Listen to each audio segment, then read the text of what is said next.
નવનિર્માણ બાદ પ્રથમ વખત રાજ્યના વિધાનસભા અધ્યક્ષે બનાસકાંઠા જિલ્લાની મુલાકાત લીધી ત્યારે થરાદમાં તેમણે જંગી સભા પણ સંબોધી હતી।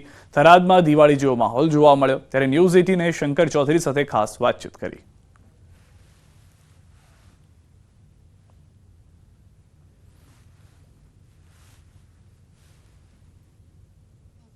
બનાસકાંઠા જિલ્લામાંથી થરાદ જિલ્લાનું નવનિર્માણ થતા ખુશીનો માહોલ લોકોમાં છે।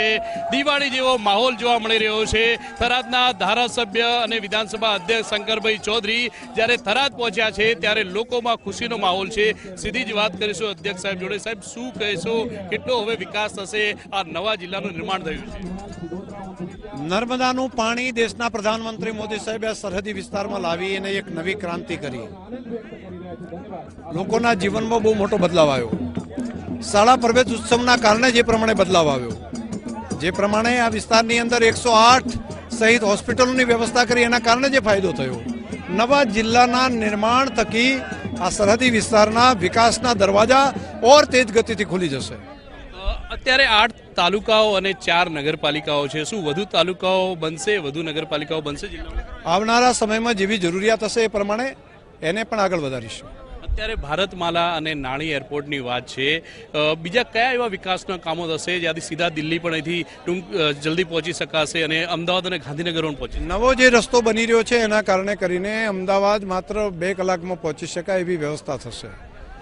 અને ખાસ કરીને ભારતમાલા જે બન્યું છે એ અમૃતસરથી કરી અને અહીંયા કંડલા સુધીનો જે બની ગયો છે ભારતમાલા, એ તો તૈયાર થઈ ગયું છે। એટલે એ બંનેની કનેક્ટિવિટી અને સાથે સાથે એરપોર્ટ જે બન્યું છે એનો રનવે પણ બહુ મોટા પ્રમાણમાં મોટો છે। એનો પણ બહુ મોટો ફાયદો બનાસકાંઠા અને આ સરહદી વાવ થરાદ જિલ્લાને પણ થશે। કિશોર દુવર, થરાદ વાવ। કરસન પટેલ મુદ્દે લાલજી પટેલનું નિવેદન। કરસન પટેલનું નિવેદન થોડા ઘણા અંશે યોગ્ય। પાટીદાર આંદોલન થકી અનેક લોકો નેતા બની ગયા। પાટીદાર આંદોલનથી સમાજને ફાયદો થયો। અનેક યુવાનોને સરકારી લાભ મળ્યા।